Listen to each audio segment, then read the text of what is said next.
بسم اللہ الرحمن الرحیم۔ اس نشست کا اب آغاز کرنے جا رہے ہیں۔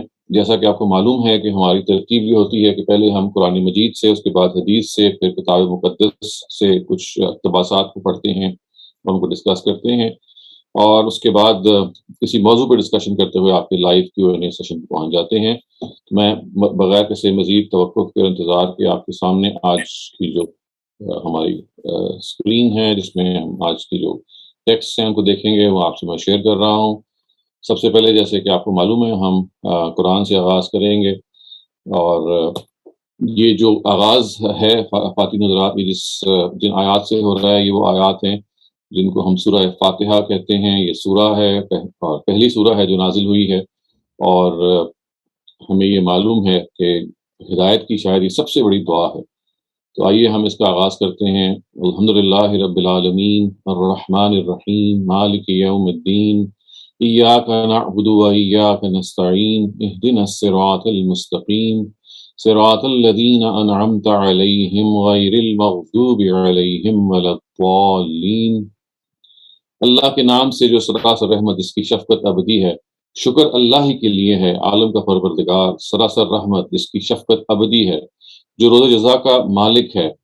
پروردگار، ہم تیری ہی عبادت کرتے ہیں اور تجھ ہی سے مدد چاہتے ہیں۔ ہمیں سیدھی راہ کی ہدایت بخش دے، ان لوگوں کی راہ جن پر تو نے عنایت فرمائی، جو نہ مغضوب ہوئے ہیں اور نہ راہ سے بھٹکے ہیں۔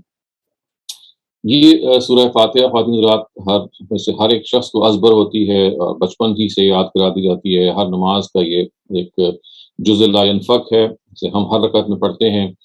اس کی جو مختلف پہلو ہیں جو ہمارے سامنے واضح رہنے چاہیے خواتین حضرات، اس کے اندر جو سب سے اہم بات ہے وہ یہ ہے کہ عام طور سے اس کا جو ترجمہ ہے الحمد کا، جب آپ کنٹمپرری جو تراجم کو پڑھیں گے تو آپ کو یہ ملے گا کہ سب تعریفیں اللہ تعالیٰ کی ہیں۔ الحمد کا جو لفظ ہے یہ اصل میں جس طرح سے یہاں استعمال ہوا ہے، یہ ٹھیک اسی مفہوم میں ہے جس میں ہم اردو میں انگریزی میں گریٹیٹیوڈ یا اردو میں شکر کے لفظ کو بولتے ہیں۔ تو یہ اگرچہ تعریف کے مفہوم میں بھی استعمال ہو جاتا ہے، لیکن جب یہ اس طرح عمومی طور پہ آتا ہے تو یہ ہمیشہ شکر کے مفہوم میں ہوتا ہے۔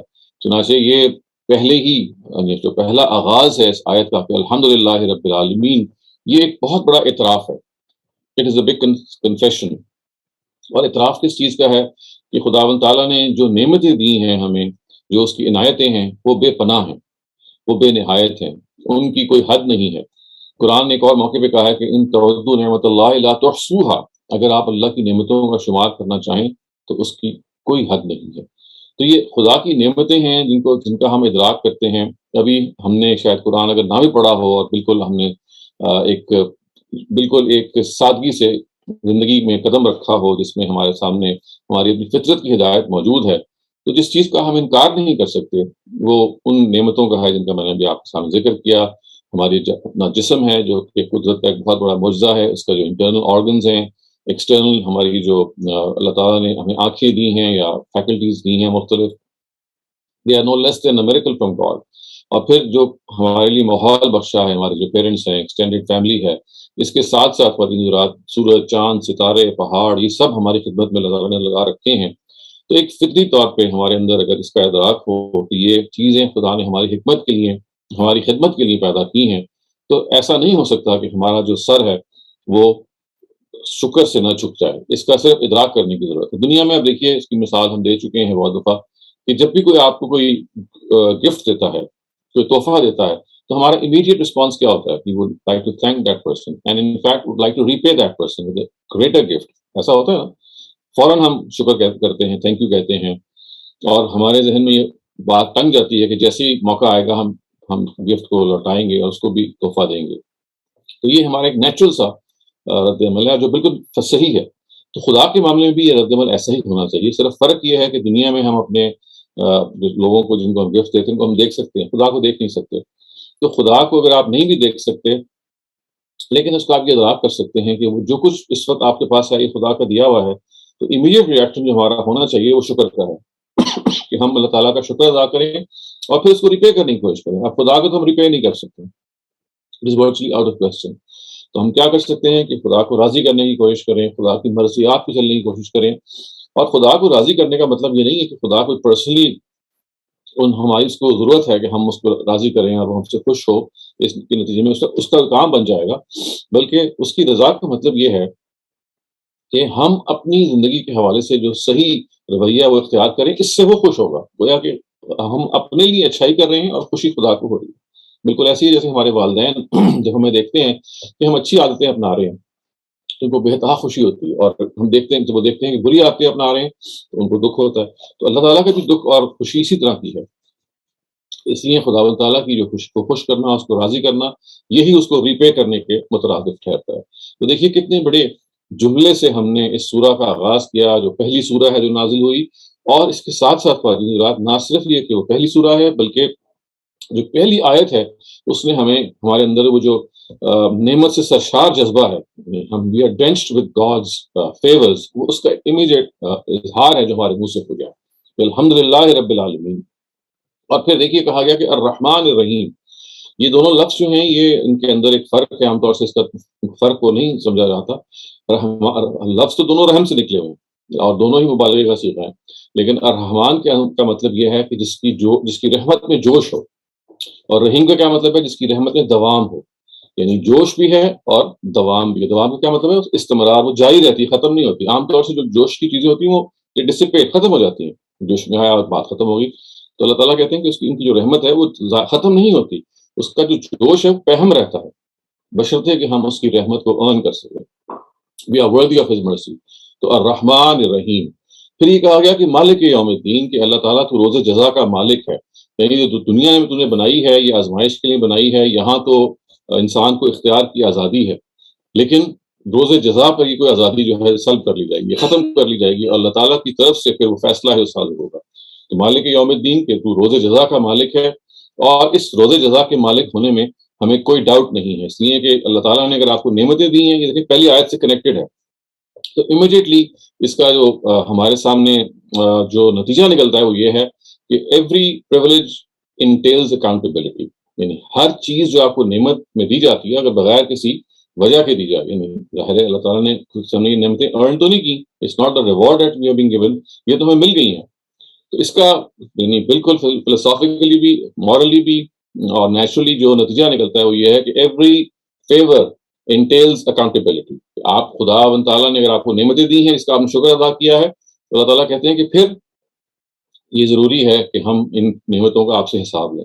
اس کا اعتراف انسان کرتا ہے، یہ کہتا ہے کہ مالک یوم الدین، یا پروردگار تو اس دن کا مالک ہے کہ جب ہم اٹھیں گے ایک نئی دنیا میں، نئی نوامیس و قوانین کے اندر، اور تو پھر ہم سے حساب لے گا۔ دیکھیے ابھی تک جو 3 آیتیں ہیں، الحمدللہ رب العالمین، الرحمن الرحیم، مالک یوم الدین، یہ غائب کا صیغہ ہے، اس میں کبھی مخاطب نہیں کیا گیا، ایک جسے کہتے ہیں نا کہ ایک تمہید باندھی گئی ہے۔ اگلی جو آیت ہے، چوتھی آیت ہے، اس میں مخاطب کر لیا گیا ایاک نعبد و ایاک نستعین، یعنی اس سے پہلے یہ نہیں کہا گیا اللہ آپ کیسے ہیں، اللہ آپ ایسے ہیں، ایک جنرل سی بات کی گئی ہے کہ اللہ تعالیٰ تمام شکر کا سزاوار ہے، پھر وہ رحمان اور رحیم ہے، پھر وہ مالک یوم الدین ہے۔ یہ بات غائب میں آ رہی ہے، ایک دم سے مخاطب کر دیا گیا کہ اللہ تعالیٰ یہ جب سب کچھ ہے کہ تو نے ہمیں نعمتیں دی ہیں، تو رحمان اور رحیم ہے، تو روز جزا کا مالک ہے، تو پھر ہمارے پاس اب کوئی جگہ نہیں ہے کہ جس کے پاس ہم جائیں اور مدد مانگیں، ہم تیری ایاک نعبد، ہم تیری عبادت کرتے ہیں۔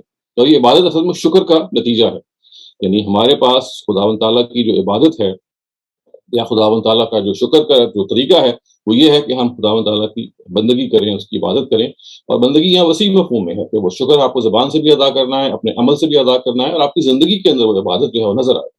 اور پھر یہ کہ خداوند تعالیٰ چونکہ ہمارے کریٹر ہیں، انہوں نے ہمیں جنم دیا ہے، روز جزا کے وہ مالک ہیں، ان کی جو اتھارٹی وہ بے نہایت ہے، تو ایاک نستعین، خداوند تعالیٰ ہم کسی کے پاس نہیں جائیں گے، we'll go to no one except you، ہم آپ سے مدد مانگیں گے۔ ایاک نستعین، ہمارے لیے اور کوئی ملجا نہیں ہے، کوئی ماوا نہیں ہے، you are the only person. تو جب یہ ہے تو پھر دیکھیے انسان یہ کہتا ہے کہ جو میری سب سے بڑی نیڈ ہے وہ کیا ہے؟ وہ گائیڈنس ہے، اسپرچل گائیڈنس ہے نا، یعنی ہمیں دنیا کے اندر بہت سارے معاملات کو سر انجام دینے کے لیے جو ہماری اپنی فطرت ہے وہ تو ہے ہی، اس کے اندر بہت ساری حقائق موجود ہیں، نیکی اور بدی کا شعور موجود ہے، لیکن ایک آسمانی ہدایت کی ہمیں تڑپ رہتی ہے کہ کچھ چیزیں ایسی ہیں جو ہم نہیں جان سکتے تفصیل سے۔ مثلا ہمیں یہ تو پتہ ہے کہ ہمیں اللہ کی عبادت کرنی ہے، عمل سے بھی، زبان سے بھی، اور مراسم سے بھی، لیکن مراسم جو ہیں، ریچولز ہیں، وہ کیسے ہوں؟ نماز اگر ہم نے پڑھنی ہے تو یہ کیا یہ طریقہ ہے اللہ تعالیٰ کی عبادت کرنے کا، یا کوئی اور بھی طریقے ہیں؟ تو اس میں ہمیں ڈیٹیل رہنمائی چاہیے، اس کی ایبسنس میں ہماری فطرت ہمیں گائیڈ نہیں کر سکتی. تو ہم یہ کہتے ہیں کہ اہدنا الصراط المستقیم ہے، اللہ تعالیٰ ہمیں ہدایت دے سیدھی راہ کی. اس لیے کہ ہم بھٹک جاتے ہیں، ہمیں بھٹکنے کا اندیشہ ہے، ہمیں تفصیلی ہدایت بھی چاہیے.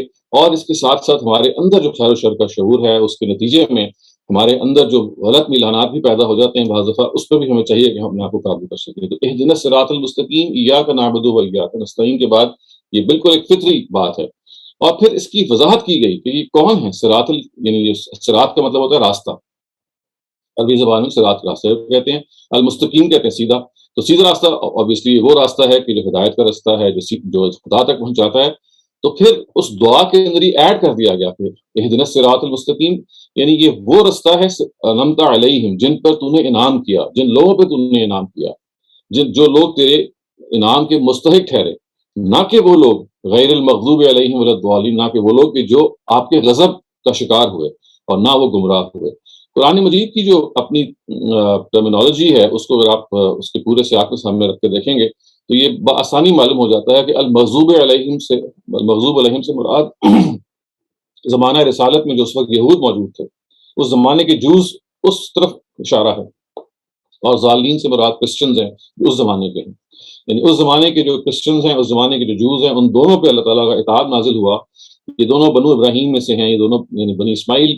یہ جو پوری کی پوری آپ سمجھ لیجئے کہ جو ایک قوم اٹھائی گئی، وہ بنو ابراہیم کی جو قوم تھی، وہ یہ سارے سارے جوز تھے. لیکن انہوں نے جب انکار کیا حضرت عیسیٰ کا، تو پھر ظاہر ہے کہ ان کے اپنے فالوورز کی ایک نئی جماعت وجود میں آئی، جن کو ہم نیزرینز کہتے ہیں یا نصارہ کہتے ہیں. یہ تو بنی اسرائیل نہیں ہے، لیکن ظاہر ہے کہ یہ جیسس کے فالوورز ہیں سارے. تو ان کے بارے میں یہ کہا گیا یہ وہ لوگ تھے جو گمراہ ہوئے، اور یہ لوگ تھے جو تیرے غضب کا شکار ہوئے. یہ ان دونوں کے راستے سے ہمیں دور رکھیے، اور ہمیں سیدھا راستہ، وہ درمیان کا راستہ ہے جو آپ نے دکھانا ہے. تو اس لحاظ سے ہم روز اس دعا کو پڑھتے ہیں خواتین حضرات، روز ہم ان الفاظ کو دہراتے ہیں. لیکن یہ ضروری ہے کہ ہم غور کریں اس کی معنویت پہ. ان الفاظ کے اندر جو ایک چاشنی موجود ہے، جو ہدایت کی ایک تڑپ موجود ہے، ایک طلب موجود ہے، جو اگر دل سے نکلے تو وجہ نہیں ہے کہ وہ رد ہو. تو وہ یہ چیز ہے کہ جو ہم جب سورہ فاتحہ کو پڑھیں تو سمجھ کے پڑھیں، دل لگا کے پڑھیں، اور دھیان سے پڑھیں کہ یہ سب سے بڑی دعا ہے. ہدایت اتنی بڑی دعا ہے کہ انسان اگر اس سے لیس ہو جائے، اس دعا کا اس کو جواب مل جائے، تو پھر اس سے بڑا کوئی خزانہ نہیں ہے، ہدایت سے بڑا کوئی خزانہ نہیں ہے جو انسان پاس کرتا ہے، بشرطے کہ اس کو اس کی اہمیت کا احساس ہو. خواتین حضرات، ہماری اس اسٹڈی سرکل کی جو دوسرا حصہ ہے، جو سیگمنٹ نمبر 2 ہے، وہ حدیث نبوی ہوتا ہے. آئیے ہم آج کی روایت اور حدیث کا مطالعہ کریں. آج اس حدیث کا ہم مطالعہ کرنے جا رہے ہیں، یہ کھانے پینے کے آداب سے متعلق ہیں، اور یہ ام سلمہ جو ہیں عمر ابن ابی سلمہ سے ہے یہ. اور یہ اس کے الفاظ یہ ہیں کہ بخاری میں یہ روایت ہے، یقول کنت غلاما فی حجر رسول اللہ صلی اللہ علیہ وسلم، في هجر رسول الله صلى الله عليه وسلم وكانت يدي تتيش في الصحفة فقال لي رسول الله صلى الله عليه وسلم يا غلام سم الله وكل بيمينك وكل مما يليك فما زالت تلك نعمتي بعد. بڑی عمدہ نصیحت ہے کھانے پینے کے بارے میں. اللہ تعالیٰ کے پیغمبر کیسے اپنے ماننے والوں کو ہدایت کرتے ہیں، اور خاص طور سے عمر ابن ابی سلمہ ہیں، کیونکہ ان کی پرورش نبی صلی اللہ علیہ وسلم کی گود میں ہوئی، تو وہ اپنی داستان اور اپنا قصہ خود بیان کر رہے ہیں. وہ کہتے ہیں کہ میں بچہ تھا اور رسول اللہ صلی اللہ علیہ وسلم کی پرورش میں تھا، یعنی وہ میری پرورش کرتے تھے. اور پھر ایک دن کا واقعہ بیان کر رہے ہیں کہ میرا ہاتھ برتن میں چاروں طرف گھوما کرتا تھا، یعنی جب کوئی سامنے برتن آتا کہ میں یہاں سے سرونگ لے کے اپنی پلیٹ میں ڈالوں تو میں ہر طرف اپنا ہاتھ گھماتا. اس پر نبی صلی اللہ علیہ وسلم نے فرمایا بیٹے بسم اللہ پڑھ لیا کرو، دائیں ہاتھ سے کھایا کرو، اور برتن میں وہاں سے کھایا کرو جو جگہ تمہارے سے نزدیک ہے. چنانچہ اس کے بعد میں ہمیشہ اسی ہدایت کے مطابق کھاتا رہا. یعنی 3 باتیں نبی صلی اللہ علیہ وسلم نے بہت ہی سٹل طریقے سے، بہت ہی لطیف طریقے سے کہیں گے دیکھو بیٹا کھانا تو ضرور ہے، یہ اللہ تعالیٰ کی بہت بڑی نعمت ہے اور بہت ہی خدا کی طرف سے اس کی دین ہے، لیکن اس کا پھر ایک حق یہ ہے کہ جب تم کھاؤ تو اللہ کے نام سے کھاؤ اور خدا کو یاد کر لیا کرو، اور دائیں ہاتھ سے کھاؤ، اور جو چیز تمہارے حصہ برتن کا تمہارے بالکل سامنے ہے اس سے کھاؤ، بجائے اس کے کہ ہر طرف سے تم چیزوں کو لے رہے ہو. تو یہ ایک ایسی عمدہ ہدایت ہے کہ کھانا ہم جس کے بارے میں تصور نہیں کر سکتے بعض دفعہ کہ دنیا میں کتنے ایسے لوگ ہیں کہ جن کو اگر دن کا کھانا نصیب ہوتا ہے ان کو نہیں معلوم کہ رات کو ان کا پیٹ بھرے گا یا نہیں بھرے گا، یا رات کا کھانا نصیب ہوتا ہے تو ان کو نہیں معلوم کہ صبح کا ناشتہ ملے گا یا نہیں ملے گا.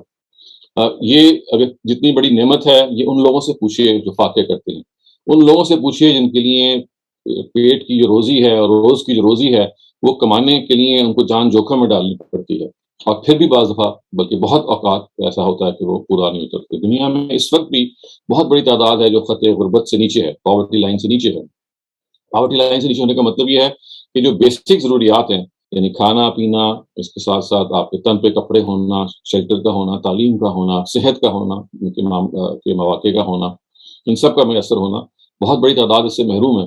اور کھانے پینے سے محروم جو لوگ ہیں ان کو اگر آپ نے کبھی دیکھنا ہو تو آج بھی دنیا میں جہاں جہاں قحط پڑا ہوا ہے، جہاں پہ فیمائن ہے، آپ یمن میں دیکھیے، آپ بہت سارے اور وار اسٹرکن ایریاز میں دیکھیے، تو آپ کو یہ نظر آئے گا کہ کس طرح سے انسانیت جو ہے وہ ایک ایک بوٹی کی محتاج ہے، اور کھانا سٹور کرنا پڑتا ہے۔ یہاں تک بھی نوبت آتی ہے کہ بعض دفعہ گھاس یا پتے وغیرہ سے پیٹ بھرا جاتا ہے، اس لیے کہ عام کھانا جو انسان کھاتا ہے وہ اویلیبل نہیں ہوتا۔ تو یہ بہت بڑی نعمت ہے، ہمیں چونکہ روز مل جاتا ہے، ہمارے سامنے جو خوان ہے، دسترخوان ہے، وہ بچ جاتا ہے اور قسم قسم کے کھانے ہمیں مل جاتے ہیں، تو we forget this, we fail to realize کہ بھئی there are people who are, I mean, totally devoid of any opportunity to eat many a time۔ تو اس کے لیے خدا و تعالیٰ یہ کہتے ہیں کہ جب کھانا تمہارے سامنے آ جائے تو سب مل رہا، اللہ کا نام لو، خدا کے ساتھ شکر ادا کرو کہ میں اللہ تعالیٰ کے نام سے کھانا شروع کر رہا ہوں جس نے مجھے اتنی بڑی نعمت دی۔ ابھی اس سے ہم نے پہلے یہ پڑھا کہ سورہ فاتحہ میں کہ سب سے بڑی انسان کی جو روحانی ضرورت ہے اس کی ہدایت ہے نا؟ اگر روح کو ہدایت نہیں ملے گی تو وہ لاغر ہو جائے گی۔ بالکل ایسے ہی جسم کو بھی اگر نشو و نما غذا نہیں ملے گا تو وہ لاغر ہو جائے گا، کمزور ہو جائے گا اور ختم ہو جائے گا، انسان اپنی ضروریات کو آگے نہیں پہنچا سکے گا۔ تو یہاں پہ یہ کہا گیا کہ انسان کی جو جسمانی ضرورت ہے اس کی نشو و نما کے لیے، اس کی پرورش کے لیے، اس کے آگے بڑھنے کے لیے، اس کو توانا ہونے کے لیے وہ کھانا ہے۔ تو یہ جب مل جائے کھانا، آپ کھا لو، تو پھر خدا کا نام سے شروع کرو، خدا کے نام سے کھانے کو شروع کرو۔ اور پھر ایک اور بات فرمائی نبی صلی اللہ علیہ وسلم نے، کل بیمین کا، دائیں ہاتھ سے کھاؤ۔ اور یہ دائیں ہاتھ سے کھانے کا جو ایک پورے کا پورا سنت ہے جو اسٹیبلش کر دی گئی ہے اللہ تعالیٰ کے پیغمبر کی طرف سے، یہ ابراہیمی سنت ہے۔ تو دیکھیے اس کی وجہ یہ ہے کہ قرآن مجید سے ہمیں معلوم ہوتا ہے کہ جنت میں یا جنت میں جانے سے پہلے وہ لوگ جو جنت کے مستحق ٹھہریں گے ان کو ان کے اعمال نامے ان کے دائیں ہاتھ میں پکڑائے جائیں گے۔ قرآن مجید نے بتایا ہمیں، بہت ساری صورتوں میں یہ ذکر ہے کہ جو لوگ جنت میں جائیں گے ان کا جو اکاؤنٹ ہے، ان کے جو اعمال ہیں، ان کی رپورٹ کارڈ کہہ لیجیے، it will be handed over to them in the right hand. تو اللہ تعالیٰ کے پیغمبر نے اس چیز کو اتنا بڑا سمبل بنا دیا دائیں ہاتھ سے کھانے کو کہ ہمیں ہر وقت یاد رہے کہ ہم یہ رائٹ ہینڈ سے اگر کھا رہے ہیں تو ہمیں we have to be amongst people who are companions of the right hand, اصحاب الیمین، کہ جو آخرت میں اپنا اعمال نامہ دائیں ہاتھ میں وصول کریں گے۔ یعنی یہ دایاں ہاتھ کا جو استعمال ہے ہم تو بلا سوچ سمجھے کر رہے ہوتے ہیں، لیکن اگر سوچ سمجھ کے کریں تو ہر دفعہ جب ہم دائیں ہاتھ سے کھانا کھاتے ہیں یا دائیں ہاتھ سے کوئی بھی روٹین سے انجام دیتے ہیں تو نبی صلی اللہ علیہ وسلم آپ کو یاد دہانی کروانا چاہ رہے ہیں کہ دیکھیے یہ دایاں ہاتھ جو ہے اگر آپ نے اس کا ادراک کیا تو یاد رکھیے کہ آپ کے اندر ایک خواہش پیدا ہو کہ جیسے آپ دنیا میں دائیں ہاتھ سے کھانا کھا رہے ہیں، معاملات آپ کو کیے جا رہے ہیں، تو وہ جو آخرت میں آپ کو اعمال نامہ آپ کے دائیں ہاتھ میں ملے گا وہ اصل چیز ہے۔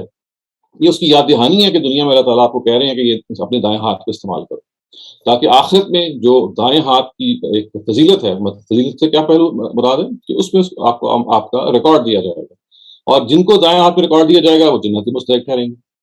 تو اس وجہ سے جب ہم رائٹ ہینڈ سے کھانا کھاتے ہیں تو we are reminding ourselves کہ we have to be people of the right hand, جن کو آخرت میں رائٹ ہینڈ میں ان کا اعمال نامہ ملے گا۔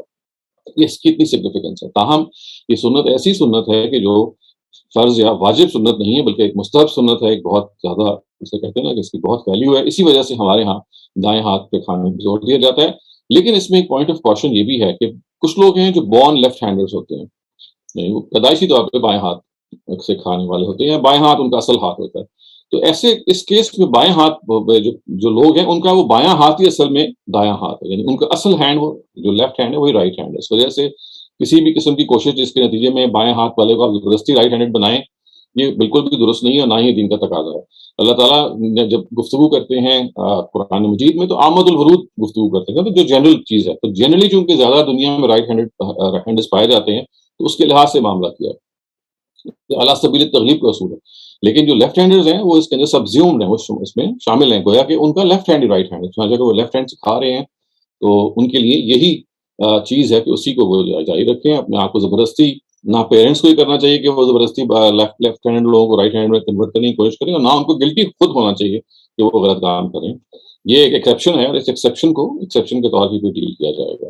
اور ہمارے ہاں یہ آپ کو معلوم ہے کہ بہت سارے زمانوں میں یہ پیرنٹس زور لگاتے رہے ہیں, زبردستی بھی کرتے رہے ہیں کہ جو لیفٹ ہینڈ بچے ہیں ان کو رائٹ ہینڈ بنانے کی کوشش کرتے رہے ہیں. ان کا خیال ہے کہ کوئی کرس ہے, یہ کوئی لعنت ہے, سزا ہے جو بچوں کو دے دی گئی ہے. ایسا ہرگز نہیں ہے, خدا کے بنایا ہوا طریقہ ہے. وہ دونوں طرح کے لوگ پیدا کرتا ہے, اور ایسے لوگ بھی پیدا کرتا ہے جو ایمبی ڈیکسٹرس ہوتے ہیں. ایمبی ڈیکسٹرس کا مطلب ہے کہ وہ دونوں ہاتھ ان کے لیے ایکولی گڈ ہے, رائٹ اور لیفٹ ہینڈ. تو خدا نے اس طرح کا تنوع پیدا کیا ہوا ہے, اس تنوع کے لحاظ ہی سے ہمیں معاملہ کرنا چاہیے. تو یہ, اور اس کے بعد ایک اور چیز جو آخر میں فرمائی گئی اس روایت میں, وہ یہ ہے کل مما یلی کا. اور بجائے اس کے کہ آپ جگہ جگہ سے کھانوں کو پکڑیں اور کبھی یہاں سے نکال رہے ہیں بوٹی, کبھی وہاں سے کوئی آلو نکال رہے ہیں, نہیں, آپ کے سامنے جو برتن کا حصہ ہے اس سے نکالیے. یہ بھی ایک فطری سی بات ہے. مطلب اٹ ڈزنٹ لک نائس کہ آپ just extending your hand all over the plate. تو آپ کے سامنے جو برتن ہے جس سے آپ نے اپنے لیے کھانا نکالنا ہے, تو آپ کے بالکل سامنے اس کا حصہ ہے. اربوں میں ہاں یہ بڑی بڑی تشتریاں ہوتی تھی, پرات ہوتی تھی, بلکہ اگر وہ نہیں بھی ہوتی تھی, وہ کھانے کا جسے کہتے ہیں نا کہ ایک ڈھیر ہوتا تھا جو ان کی پلیٹ میں ہوتا تھا, بڑی سی پلیٹ میں سرونگ ہوتی تھی. تو اس کے نتیجے میں ظاہر ہے کہ اب لوگ تلاش کرتے تھے کہ بھئی کھانے کی اچھی چیز کس جگہ پہ ہے, تو وہ ادھر سے پک کرنے کی کوشش کرتے تھے. تو پیغمبر نے کہا کہ دیکھو آپ کے سامنے جو آ گیا اس پہ کناعت کرو, بی کنٹینٹ. یعنی یہ خود ایک کنٹینٹمنٹ کا ایک لیسن ہے کہ جو آپ کے سامنے برتن ہے اس کے سامنے اب جو بھی ہے, اگر وہ چھوٹی موٹی ہے یا بڑی ہے یا نہیں ہے, جو بھی ہے آپ اس سے لے لو اور اس سے کنٹینٹ رہو, کیونکہ یہ آداب کے خلاف ہے کہ آپ ہر جگہ سے تلاش کریں. آج اگر آپ کے سامنے کم والی جگہ آئیے, کل کو وہی پرات جو ہے کسی اور انداز میں آئے گی, تو آپ کو پورا بھی مل جائے گا. تو یہ زندگی میں جب آپ اس طرح کے معاملے کو کریں گے, سر انجام دیں گے, تو کبھی زیادہ کبھی کم, ہر وقت زیادہ کیوں حاصل کیا جائے. تو اس میں کنٹینٹمنٹ کا بھی درس دیا گیا کہ جو آپ کے سامنے ہے, what ever you have, don't make a فس آؤٹ آف اٹ کہ میں فلاں سے لوں گا, فلاں جگہ سے لوں گا, just eat which is in front of you. تو یہ لیسن ان کنٹینٹمنٹ آپ کو ایک آپ کے اندر یہ ساتھ ہی صبر پیدا کرنے کی کوشش کی. اس وجہ سے خواتین حضرات یہ بہت ضروری ہے کہ ہم ان کھانے پینے کے آداب کا بھی خیال رکھیں. یہ اللہ تعالیٰ کے پیغمبر کے بتائے ہوئے آداب ہیں, معمولی آداب نہیں ہیں. ان کے اندر یہ کہنے کو تو کچھ علامات ہیں, لیکن ان کے اندر بہت گہرائی پائی جاتی ہے. یعنی جب ہم اللہ کا نام لے کے کھانا کھاتے ہیں تو اس کی ایک اظہار ہے کہ یہ خدا کی طرف سے بہت بڑی نعمت ہے. پھر جب دائیں ہاتھ سے کھاتے ہیں تو اس کا اظہار ہے کہ ہم نے آخرت میں بھی دائیں ہاتھ والا بننا ہے. پھر جب ہم سامنے سے کھاتے ہیں اس کا مطلب یہ ہے کہ ہم ایک مطمئن اور کنٹینٹ انسان ہیں.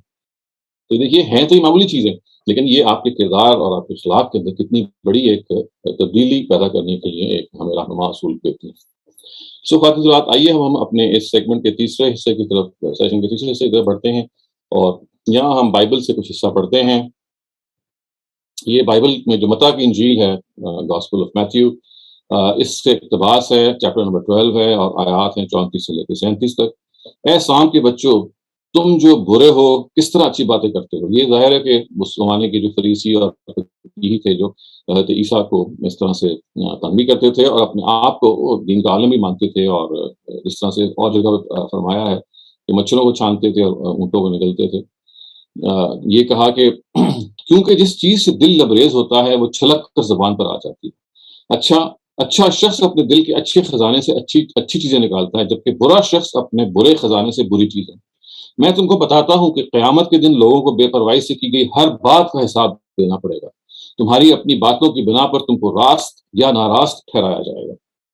تو یہ آپ دیکھیے کہ کتنی اہم بات ہے خواتین حضرات, اور اتنی مطلب بڑی بات ہے. یعنی یہ کہا گیا کہ یہ جو زبان ہے, یعنی یہ زبان ہے, اس کو جج you in the hereafter. آپ نے راست بننا ہے یا غیر راست بننا ہے, آپ نے ٹھیک رائٹ صحیح ہے, you not Umang the right, کیونکہ آپ نے جو ضمون زبان سے بولا ہے, آپ کی جو منہ سے نکلا ہوا لفظ ہے وہ پھر واپس نہیں آتا. جس طرح سے یہ مثال دی جاتی ہے نا کہ جیسے تیر آپ کے جب کمان سے نکل جاتا ہے تو واپس نہیں آ سکتا, تو لفظ بھی جب آپ کے منہ سے نکل جاتا ہے, اگر آپ نے سوچ سمجھ کے نہیں بولا تو اس کا امپیکٹ ہوتا ہے. انلیس آف کورس اگر آپ کو اس کا احساس ہو جائے گا کہ آپ نے غلطی کی ہے تو آپ اپولوجائز بھی کرتے ہیں. لیکن حضرت مسیح جب اپنی اس نصیحت کو کر رہے ہوتے ہیں تو اس میں ان کی ایک بہت سے کہتے ہیں کہ ایک پن پوائنٹڈ ایڈوائس ہوتی ہے کہ آپ کے اندر سے جو چیز نکلتی ہے وہ ذہن میں رکھو کہ آپ کے اندر ایک اچھا خزانہ بھی ہے, برا خزانہ بھی ہے. اور اچھا شخص جو ہے وہ اپنے دل کے اچھے خزانے سے اچھی چیزیں نکالتا ہے. یعنی مراد کیا ہے کہ آپ کے اندر وہ سٹورڈ ہیں سر چیزیں, اچھی چیزیں بھی سٹورڈ ہیں, بری چیزیں بھی سٹورڈ ہیں. اچھے لوگ کیا کرتے ہیں کہ اچھے خزانے سے اچھی باتیں آپ کے اندر سٹورڈ ہیں وہ نکالتے ہیں. اور یہ جو الفاظ کہیں کہ میں تم کو بتاتا ہوں کہ قیامت کے دن لوگوں کو بے پرواہی سے کی گئی ہر بات کا حساب دینا پڑے گا. یہ دیکھیے یہ حضرت مسیح کا خاص سٹائل ہے. اگر آپ انجیل کو پڑھیں گے نا تو یہ جگہ جگہ آپ کو اس طرح سے ملے گا. وہ کہہ رہے ہیں میں تم کو بتاتا ہوں, I'm going to tell you this, I'm going to tell you this. اس طرح وہ بات کرتے ہیں. یہ بڑا دل نواز اسلوب ہوتا ہے بات کو بیان کرنے کا. دیکھو بے پرواہی, carelessness, it's a big thing, it's a big sin as well. آپ نے بے پرواہی میں کوئی بات کر دی تو اللہ تعالیٰ کے پیغمبر جو ہیں حضرت مسیح کیا کہہ رہے ہیں کہ قیامت کے دن اس کا حساب آپ کو دینا پڑے گا. Whatever you say out of carelessness, without being careful of what has to be said, آپ نے وہ کہہ دیا اور اس سے کسی کا دل دکھ کیا, کسی کی دل آزاری کے وہ سبب بنی بات. آپ نے کسی دوست کو, کسی دشمن کو, کسی کے ساتھ زیادتی کر دی, کسی کے ساتھ بھی, تو اگر وہ بے پرواہی سے کی گئی ہے تو اللہ تعالیٰ کے پیغمبر حضرت مسیح نے کہا کہ آپ کو اس کا حساب دینا پڑے گا. اس لیے یہ کہا کہ دیکھو اپنی اس زبان سے, اس زبان کو قابو میں رکھو. اس زبان سے جو چیز نکلے گی اگر وہ صحیح ہے تو اس کا نتیجہ آخر میں ٹھیک نکلے گا. تو یہ ایک اتنی اہم بات ہے خواتین حضرات. ہم جو اپنے ہاں بار بار یہ اس کی مثال دیتے ہیں نا کہ پہلے تولیں اور پھر بولیں, وہ کیا ہے؟ وہ یہی تو ہے کہ آپ کے منہ کے جو الفاظ ہیں they can make or break in a matter of seconds. یعنی وہ بنا سکتے ہیں, وہ بگاڑ سکتے ہیں. 1 منٹ میں ایک چیز کو بنائیں گے اور اگلے ہی لمحے کو گرا بھی دیں گے, بگاڑ بھی دیں گے. تو بناؤ اور بگاڑ یہ ایک ایک لفظ سے ہو سکتا ہے. اس وجہ سے اہل علم جو ہیں, وہ لوگ جو دانش ہیں, وہ سب کے سب سوچ کے بولتے ہیں. دیکھیے یہ لفظ بے وقوف ہے, کبھی اس پہ غور کیجیے. بے وقوف اصل میں کا مطلب ہے جو وقفہ نہیں کرتا, جو وقوف کے بغیر ہے, ایک دم سے جلد باز ہو جاتا ہے. تو بے وقوف ہوتے ہیں کہ جو دیکھتے نہیں ہیں کہ میں نے جو بات کرنی ہے, اس کا کوئی موقع اور محل ہے, میرا سننے والا اس کو کس طرح سے پرسیو کرے گا, اور وہ کیا الفاظ کی سلیکشن ہے جو مجھے کرنی ہے, اور جلد بازی میں جو ذہن میں آیا وہ کہہ دیا. اسی وجہ سے ان کو بے وقوف کہتے ہیں کہ وہ وقوف نہیں کرتے, وہ ٹھہرتے نہیں ہیں, they are very, کہتے ہیں کہ بہت جلد باز ہوئے ہیں. تو انسان کو دانش مندی کا ثبوت اگر دینا ہے تو اس کو رکنا ہے, اس کو ٹھہرنا ہے, فوراً ریاکٹ نہیں کرنا, فوراً رد عمل نہیں شو کرنا. آپ اگر یہ جاننا چاہیں کہ دانش یا وزڈم کی کیا بنیاد ہے تو وہ ہے پیشنس, رک جانا. جیسے ہی آپ کو کوئی چیز سامنے آئے جس سے آپ کے اندر یا تو کوئی رد عمل پیدا ہوا ہے تو فوراً اپنے آپ کو روک لینا. اس لیے کہ اس موقع پہ جو آپ نے بات کہہ دینی ہے یا جو آپ سے چیز صادر ہو جائے گی, اس میں اکثر و بیشتر آپ اس سے پچھتائیں گے کہ میں نے ایسا کیوں کہا, میں نے ایسا کیوں کیا. یہ کہا گیا کہ آپ نے اپنے آپ کو تولنا ہے کہ میں کیا کہہ رہا ہوں. اور دیکھیے اس میں بعض دفعہ آپ کی بات بالکل ٹھیک ہوتی ہے لیکن الفاظ کا چناؤ ٹھیک نہیں ہوتا نا ایسے کہ the selection of words is not correct. کیوں؟ آپ اپنی طرف سے تو کہہ رہے ہوتے ہیں کہ بھائی میں اپنی بات کو دوسرے تک پہنچا دوں, لیکن آپ نے چونکہ اس کا صحیح لفظ استعمال نہیں کیا ہوتا جو اس کا ابلاغ کر سکے, تو ایٹ ٹائمز اٹ از مسکنسٹروڈ, غلط فہمی کا وہ باعث بن جاتا ہے. دوسرا آدمی اس کو پرسیو کسی طرح کر لیتا ہے. تو always remember that perception also counts. یعنی it's not just the words, it's the perception. ان سے کیا تصویر بنے گی مخاطب کے سامنے, وہ کیا اسے مفہوم لے گا, یہ تو بہت ضروری ہے. اس وجہ سے اتنا اہم ہے یہ الفاظ سے اپنی گفتگو کرنا کہ نہ صرف یہ کہ رک کے آپ نے الفاظ کے بارے میں متنبع رہنا ہے کہ میں غلط لفظ نہ نکال دوں, بلکہ آگے بڑھ کے یہ سوچنا ہے کہ صحیح لفظ بھی اگر نکالنا ہے تو میرے پاس جو مختلف الفاظ کی جو ڈکشنری میرے ذہن میں ہے اس میں صحیح ترین لفظ کون سا ہے. اچھا, شروع میں آپ کو اس میں بہت پریکٹس کرنی پڑے گی, ہم سب کو ضرورت ہوتی ہے, لیکن جیسے اگر آپ پریکٹس کرنے میں کامیاب ہو جاتے ہیں کچھ عرصے کے بعد آپ کے اندر یہ ٹھہراؤ پیدا ہو جاتا ہے, یہ وزڈم پیدا ہو جاتا ہے کہ نہیں مجھے اپنی بات کو سلیقے کے ساتھ کرنا ہے, طریقے کے ساتھ کرنا ہے. اور جو سب سے بڑی چیز خواتین حضرات آپ کو جو ہنڈرنس ہوتی ہے سلیقے میں, سب سے بڑی چیز وہ معلوم ہے کیا ہے؟ وہ غصہ ہی ہے. یعنی غصہ ایک ایسی چیز ہے جو اچھے بھلے انسان کو اس کے اندر کا جو حیوان ہے وہ باہر نکال لاتا ہے. ہم سب میں نہ کوئی حیوان موجود ہوتا ہے, ہمارے اندر وہ اینیمل انسٹنکٹس ہیں, وہ جس کے نتیجے میں جب وہ ہم پہ حاوی ہوتی ہیں ہم نہ آؤ دیکھتے ہیں نہ تاؤ کہہ دیتے ہیں. تو غصے کو کنٹرول کرنا تو ایک بہت اہم چیز ہے, اور اس پہ الگ سے ظاہر ہے گفتگو ہم کرتے رہیں گے انشاءاللہ.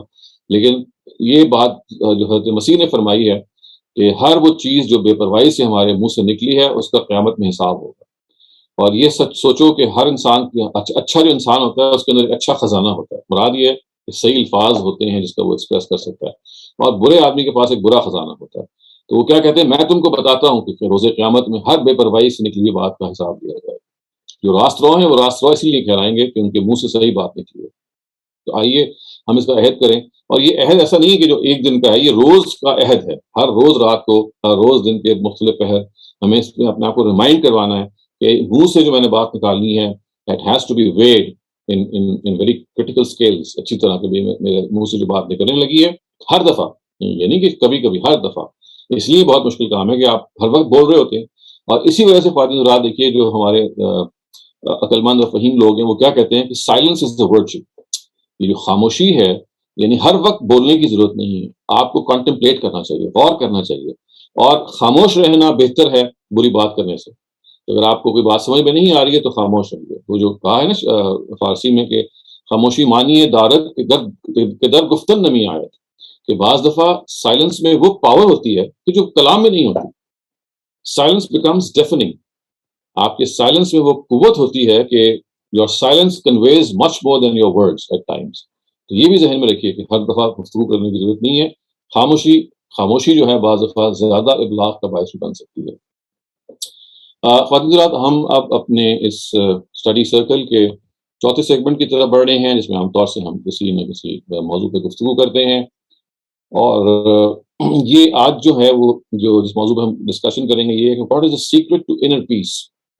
What is the secret to inner peace, یعنی روحانی سکون کا راز کیا ہے. اور اس سیشن میں عام طور سے یا سیگمنٹ میں ہم یہ کرتے ہیں کہ آپ سب سے مستفید ہوتے ہیں, آپ سب کی رائے سنتے ہیں, کیونکہ یہ وہ جگہ ہے جس میں ہم سب ایک دوسرے کی مدد بھی کر سکتے ہیں. اور ایک دوسرے سے انر پیس سے بڑی کوئی چیز نہیں ہے. یعنی اگر آپ اندر سے ٹرینکولیٹی کا خدا نے آپ کو دے دی ہے, you are now a person who has that inner satisfaction, there is no greater perhaps pleasure than this. تو آئیے ہم اب ایک دوسرے سے فائدہ اٹھائیں اس معاملے میں. And over to you Maryam. Thank you very much, Dr. Salim. My 2 cents about inner peace, I find that it ties in a lot with how clean I'm feeling, and that's not just my personal hygiene, but also like my workplace, how my desk is looking, and how certain things are in certain place. So that contributes a lot to how peaceful I'm feeling mentally. So correct. So this is one important thing, that your environment has an effect on you. And if your environment is in an orderly way, you have things at the right place, you feel comfortable mentally. Yeah. So yes, this is an important thing. But you know, there are people who work the other way around as well. They are more comfortable when everything is in disorder. So I think this is one thing which varies from person to person as well. Absolutely. Thank you. Aisha Naz, you're up next. Please go ahead. Assalamu alaikum ورحمۃ اللہ وبرکاتہ. جی وعلیکم السلام. Regarding inner پیس, تو جیسے مریم نے کہا کہ سارے سامان اپنے اپنے پلیس میں ہو, کلین ہو, تو یہ ایک چیز بھی ہے میرے ساتھ. اور ایک اور چیز ہے کہ جب جیسے روٹین لائف جا رہی ہوتی ہے تو اس ٹائم ٹھیک ہوتا ہے, پھر کچھ بیچ میں ہو جاتا ہے, کام لگ گیا یا کچھ ڈسٹرب کر دیتا ہے انر پیس. بٹ اگر روٹین جا رہی ہوتی ہے, ہم ٹھیک سے پڑھ رہے ہوتے ہیں, پھر اس کے بعد اپنے سارے کام انجام دیے رہتے ہیں, تو یہ بہت اور مطلب انر پیس سے آتی ہے میرے لیے. تو میرے لیے بس اتنا ہی ہے. جی تھینک یو عائشہ, بہت شکریہ آپ کا. Thank you. Shabana Ansari, you're up next. Please go ahead. ہر انسان جب دنیا میں آتا ہے تو اس کے سامنے چند سوالات ہوتے ہیں کہ وہ کون ہے, اسے کس نے پیدا کیا, اس کا مقصد زندگی کیا ہے. اگر انسان ان سوالوں کا جواب خدا کے کریشن پلان اور کتاب یا ہماری جو کتاب ہے یا انبیاء کی رہنمائی میں سمجھ لے تو میرے خیال میں everything falls in its place just like a jigsaw puzzle. تو اس کے بعد یہ ہوتا ہے کہ انسان کو خوشی, غمی, کھونا, پانا یہ سب چیزیں ارریلیونٹ ہو جاتی ہیں یا ہولڈ نو میننگ, کیونکہ اٹس آل ٹیمپرری.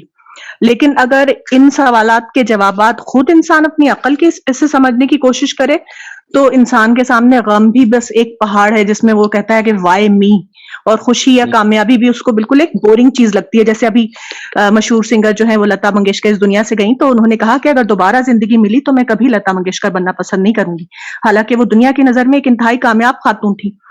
تو میں نے تو اپنا انر پیس اسی طرح ڈیولپ کرنے کی کوشش کی ہے, but it was a really long journey, it is a really long journey. Thank you. صحیح کہا آپ نے کہ جو بہت سارے انٹلیکچوئل سوالات انسان کے ذہن کو بادر کرتے ہیں کہ وہ کون ہے, کہاں سے آیا ہے, کہاں جانا ہے, کس نے بنایا ہے, اگر یہ فلسفیانہ سوالات یا میٹافزیکل سوالات ان کا جواب اس کو صحیح مل جاتا ہے تو اس کے جو ذہنی خلجان ہیں, جو ذہنی ڈاؤٹس ہیں, یا جو آپ کے اندر کا انسان کے اندر دماغ کے اندر ایک لحاظ سے ایمبیگوٹیز ہیں, کوشچنز ہیں, اس کا ان کو جواب مل جاتا ہے. تو جی شکریہ بہت بہت آپ کا. Rafia Khwaja, you're up next. Assalamualaikum, Dr. Shahzad. Dr. Shahzad, to me, inner peace is if life is just running smoothly. There are ups and downs hote hain, but generally, aapka day-to-day life struggles zara kam hote hain. Aur ye nahi ki aap constantly you're struggling for your survival. So that gives me inner peace. Little things do happen, but my inner peace depends a lot on if there's no major conflict going on in my life or around me, in my children's lives. So that gives me inner peace. My children are comfortable, they are happy, they are healthy. That gives me inner peace.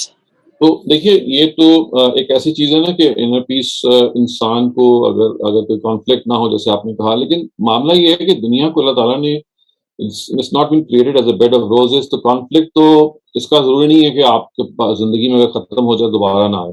تو آپ کو conflict کے لیے تیار رہنا چاہیے اور اپنے پیس آف مائنڈ کو کانفلکٹ کے ہونے یا نہ ہونے پہ ڈیپینڈنٹ میرے خیال سے نہیں کرنا چاہیے, because this is a part of every one's life. تو اس کے اندر جو آئی تھنک چیز آپ ہم سب کو فائدہ مند ہو سکتی ہے, میں سجیشن بھی کہہ رہا ہوں اور ایکسپیرینس بھی بہت سارے لوگوں نے کو بیان کیا ہے, کہ جب آپ اپنے انر پیس کو حاصل کرنا چاہیں تو اس کا سب سے اچھا طریقہ یہ ہوتا ہے کہ اور لوگوں کی جو پریشانیاں ہیں جو دنیا میں آپ کے سامنے آپ کو نظر آ رہی ہیں, اگر آپ ان پریشانیوں کو اپنا لیں گے تو آپ اپنی پریشانیاں بھول جائیں گے. یعنی اپنی پریشانیوں کے بارے میں یہ تصور رکھنا کہ یہ کبھی ختم ہو جائیں گی یا یہ بالکل ٹھیک ہو جائیں گی, وقتی طور پہ تو ہو سکتا ہے, لیکن یہ خدا کی طرف سے ایک آزمائش کی دنیا چونکہ ہے, اس وجہ سے ایسا نہیں ہو سکتا کہ کانفلکٹ یا پریشانی ختم نہ ہو. تو ہمیں ایک ایسی اسٹریٹجی بنانی چاہیے کہ جو ہر وقت کام آئے. اور ایک یہ اسٹریٹجی ہے جو ہر وقت لوگوں کے کام آتی ہے, اور بہت سارے لوگوں نے ایکسپیرینس کیا ہے, I'm sure آپ نے بھی کیا ہوگا, کہ جب اگر ہم دوسروں کو خوشی دیتے ہیں تو ہمارے اندر خوشی پیدا ہو جاتی ہے. دوسروں کے غم کو ہم جب اپناتے ہیں تو بعض ہم اپنے غم کو, اپنی کانفلکٹس کو, اپنی پریشانیوں کو بھول جاتے ہیں, اور اس سے ہمارے اندر ایک سکون ملتا ہے. تو دوسروں کو خوش کرنا, دوسروں کو سکون پہنچانا, یہ ایک بہت بڑا ذریعہ ہے خود سکون حاصل کرنے کا.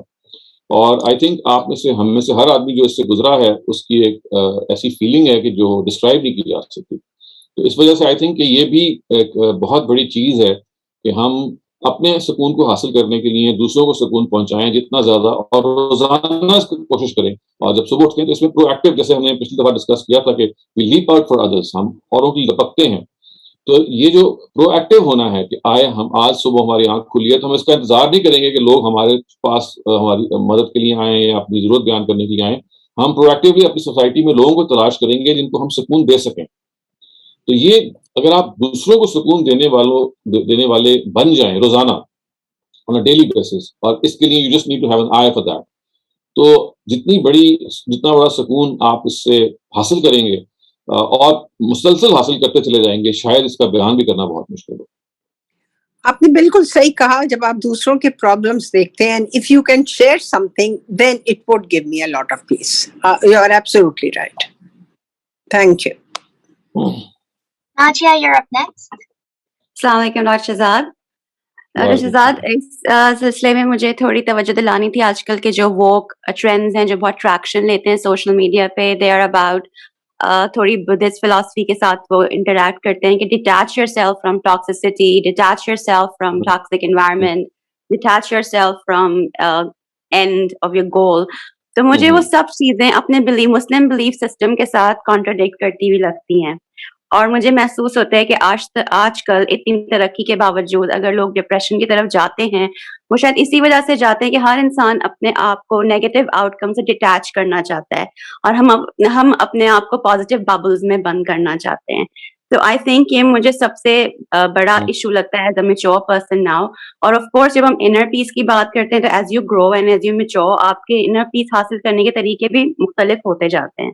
پہلے آپ دروازہ بند کر کے اپنی فیوریٹ کتاب پڑھ لیں, شاید وہ آپ کو سکون دے, پھر میوزک سن لیں, پھر بچوں کے کام کر لیں, پھر جب بچے بڑے ہو جائیں تو then you have a different world in front of you. تو جیسے ایک رائٹر نے کہا تھا, we can not go over it, we can not go under it, we have to go through it. تو انلیس آپ مشکلات سے گزرنا نہیں سیکھیں گے اور ہیڈ آن آپ مشکل سچویشنز, ایون ٹاکسک سچویشنز کا مقابلہ نہیں کریں گے, تو آئی تھنک کہ ہم اپنے پیس سے بھاگ رہے ہوتے ہیں. اور پیس کی طرف بھاگ رہے ہوتے ہیں ایکچولی, لیکن ہم دور جا رہے ہوتے ہیں کیونکہ ہم سچویشنز کو ہیڈ آن نہیں لیتے. اور جب نبی کریم سے سکھائی ہوئی جو دعائیں بھی ہیں صبح شام کی, وہ بھی اللہ سے پناہ مانگتی ہیں بری گھڑی سے اور برے افراد سے. تو آئی تھنک کہ اپنا پازیٹیو جو ہے آؤٹ لک اپنی جگہ رکھنے کے باوجود اگر ہم اپنے آپ کو ان سچویشن سے بھگانا بند کریں اور یہ فیل کریں کہ جو شاید ٹاکسک انسان ہے اس کو شاید دوست کی زیادہ ضرورت ہے, اگر ہم سب لوگ اپنے آپ کو کی ایک ایمپیتھیٹک ونڈو کھولیں تو دوسروں کو بھی آئی تھنک ہم سکون دے سکتے ہیں, اور ہمارا سکون تو انشاءاللہ اس کے اندر ہو بھی سکتا ہے.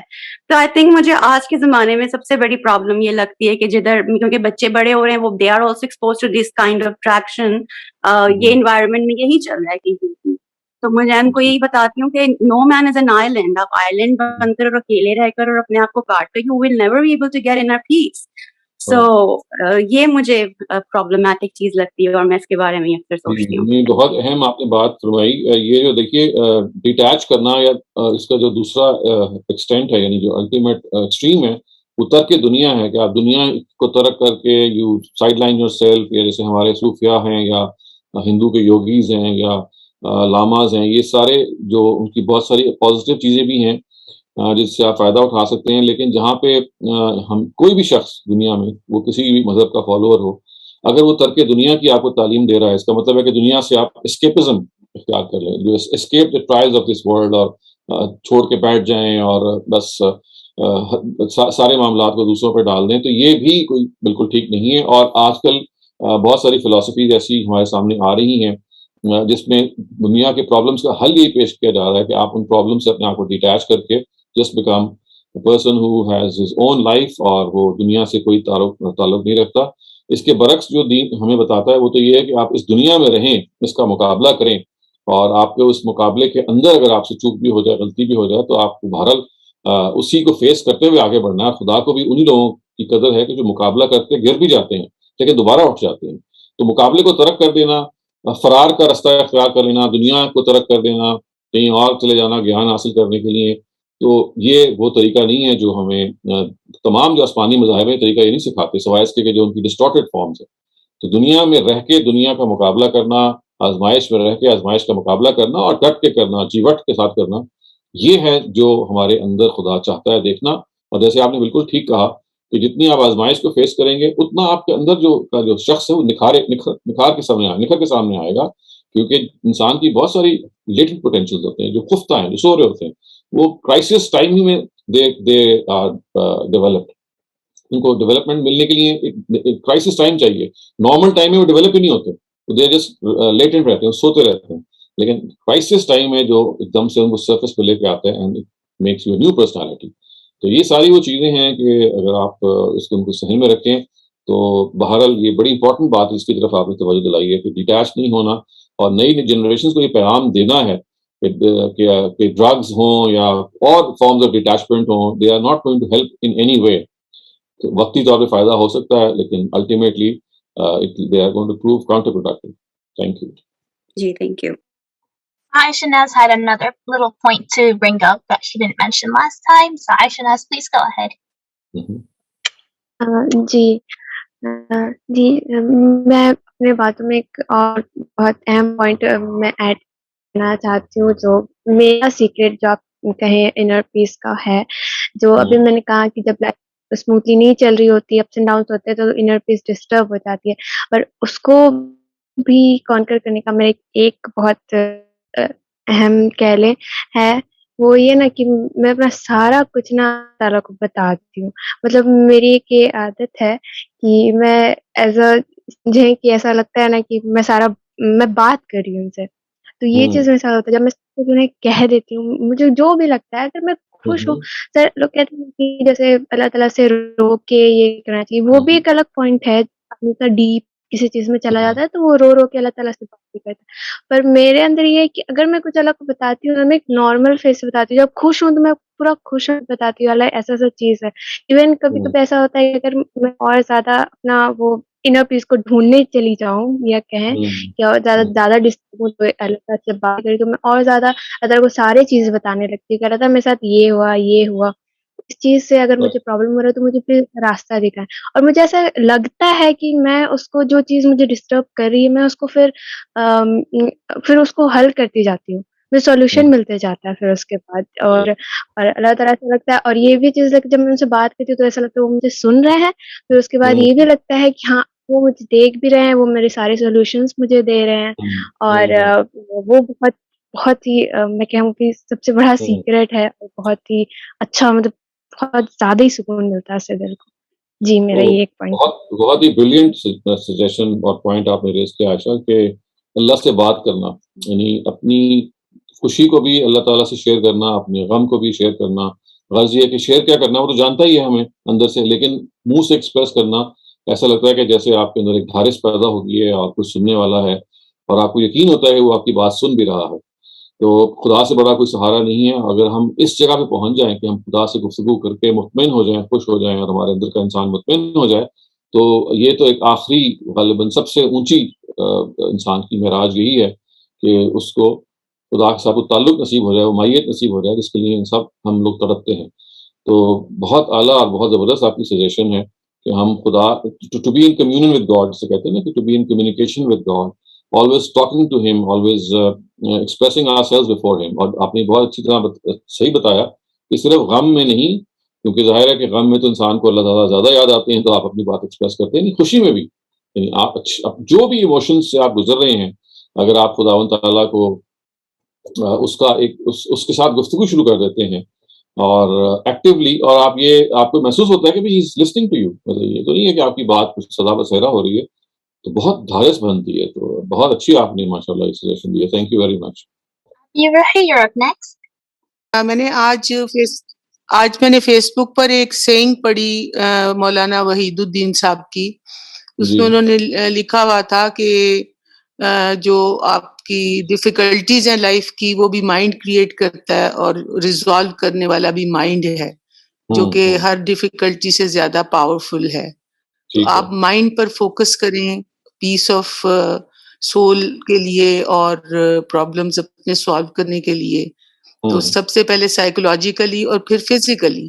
اب اس پروسیس کا مجھے سمجھ نہیں آئی کہ مائنڈ کو اپلائی کریں سائیکولوجیکلی اینڈ فزیکلی.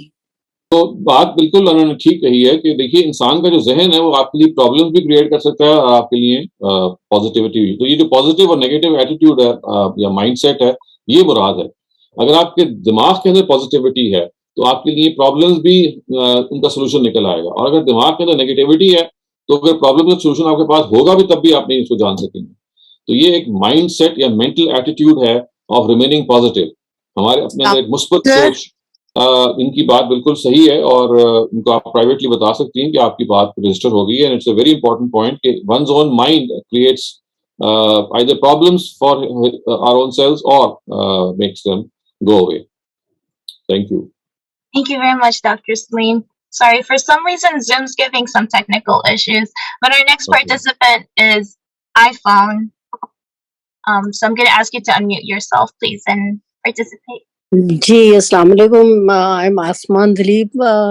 somehow میرا نام اس پہ نہیں شو ہو رہا, تو میرا اس میں انر پیس سے ریلیٹڈ یہ ہے کہ مجھے اگر کلیئرٹی آف تھاٹ ہو, کوئی کنفیوژن نہ ہو, سم ٹائم مجھے خود تو ہوتی ہے, لیکن پیپل اراؤنڈ می اگر مجھے لگتا ہے کہ ان کے ساتھ تھوڑی وہ کوآرڈینیشن میں ایشو ہو رہا ہوتا ہے, تو پھر میں اپنی سیلف جو ہے نا اپنے ساتھ ہی کلیئرٹی آف تھاٹ پیدا کرنے کی کوشش کرتی ہوں. اینڈ وین مائی پرپز جو ہے وہ is clear to me, either it is immediate purpose or larger purpose, جو لانگ ٹرم میں میرے جو بھی گولس ہیں, چاہے وہ پرسنل ہیں چاہے وہ کوئی آؤٹ آف دا ورلڈ, جو بھی میرے لانگ ٹرم گولس ہیں, اگر وہ مجھے کلیئر ہیں تو میں ایٹ پیس اپنے آپ کو فیل کرتی ہوں. اور اگر پرابلمز رائز ہوتے رہتے ہیں تو پھر میں اپنی سیلف ریفلیکشنز اور سائلنس میں جو ہے نا کوشش کرتی ہوں کہ تھوڑا ان چیزوں پہ فوکس کیا جائے اور ان کو مزید کلیئرٹی اپنے آپ کو میں دینے کی کوشش کروں. پلس یہ کہ شیئرنگ جو ہے وہ تو امپورٹنٹ ہے, جو بھی سگنیفیکینٹ پیپل ہیں جن کے ساتھ بات کرنے کا فائدہ ہے, ہر ایک سے نہیں, بعض دفعہ تو لوگ بلو اپ کر دیتے ہیں مسائل کو, تو وہ نہیں.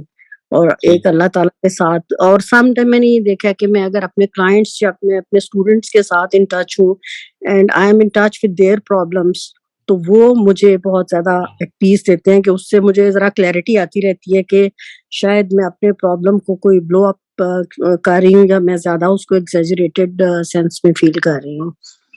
اور ایک ہیومر جو ہے نا مجھے ہمیشہ ہیلپ کرتا ہے. میری یہ کوشش ہوتی ہے کہ جب کوئی اسٹریس ہوتے ہیں, مسائل ہیں یا کوئی مشکلات آ رہی ہیں, تو وہ یہ ہے کہ sometimes laughing at my own self یا جوک کرنا اچھے سینس میں وہ مجھے لائٹ کر دیتا ہے, اور سوچنے کی میری جو صلاحیت ہے اور کچھ کرنے کی وہ بہتر ہوتی ہے. تو اور انڈیویجولزم کے حوالے سے یہاں پہ میں بھی یہ سمجھتی ہوں کہ یہ بہت ہی بڑا ہی ڈرا بیک ہے, جو آج کل میں بھی بچوں میں یہ چیز محسوس کرتی ہوں کہ ایک تو ٹھیک ہے نا کہ آپ دوسروں کی لمٹس اور باؤنڈریز میں نہ جائیں, ٹو دیٹ ایکسٹینٹ یہ ٹھیک ہے, لیکن جہاں پہ لوگوں کی ہمیں ضرورت پڑتی ہے, ہم نے انٹریکٹیو لیول پر ہی ایک دوسرے کے ساتھ مسائل کو حل کرنا ہوتا ہے, یا ہم ایک دوسرے کے ساتھ شیئرنگ کرتے ہیں, تو وہ جو ہے نا بہت ہی زیادہ امپورٹنٹ ہے کہ یہ جو بہت ایمفسس اور انڈیویجولزم ہوتا چلا جا رہا ہے, اس چیز کو ذرا کم کیا جا سکے. تھینک یو, آپ نے بڑی اچھی دو باتیں جو میں سمجھ سکا ہوں, کہ ایک تو یہ جو شیئر کرنا کسی سے, یعنی شیئر کرنے میں اللہ تعالیٰ سے آپ شیئر کرتے ہی ہیں, لیکن بعض دفعہ انسان کو انسان بھی چاہیے ہوتے ہیں شیئر کرنے کے لیے. تو اگر آپ کے کلائنٹس کے علاوہ اگر آپ کا کوئی ایسا دوست یا کوئی مونس ہو جس سے آپ اپنی بات دل کی کر سکیں, تو کیتھارسس ہو جاتا ہے, دل کو ڈھارس سی بن جاتی ہے, دل کا جو غبار ہے وہ نکل جاتا ہے. اور دوسری بات بھی بڑی آپ نے مزے کی بتائی, جو ہم اوور لک کر رہے تھے, کہ یہ واقعی laughter is the best medicine.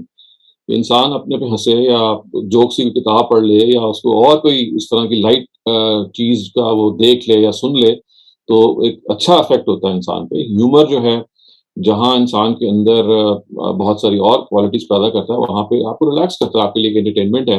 اور انٹرٹینمنٹ خود ایک ایسی چیز ہے کہ جو انر پیس کے لیے اور سکون کے لیے بڑی ایک ضروری چیز ہے. اور ہم اپنی زندگی کی جو ہمہ ہمی ہے اس میں اتنے گرفتار ہو جاتے ہیں کہ ہم we don't get the chance to laugh, یعنی ہمیں ہر وقت ہم ایک روٹین کے چکر میں پھنسے ہوئے ہوتے ہیں. تو یہ بڑا آپ نے اچھا ہمیں بتایا کہ لطیفے سنانا یا اس طرح کی گپ شپ کرنا یا لائٹ گفتگو کرنا, it always helps. Thank you. Our next participant is Riyaz Khan. Please go ahead. Assalamu alaikum.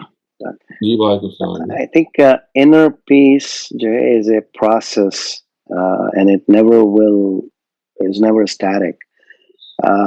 There are two ways to maintain and continue with it. ایک تو یہ کہ expectations from others and in life, and دوسرا میرے خیال میں یہ کہ زیادہ تر جو ہم افیئرز ہیں ہماری ڈے ٹو ڈے لائف کے, اس میں ہم کسی کو دھوکہ دینا, اگر بزنس دے رہے ہیں تو آپ کسی کو شارٹ کرنا, those are also hurt your inner peace.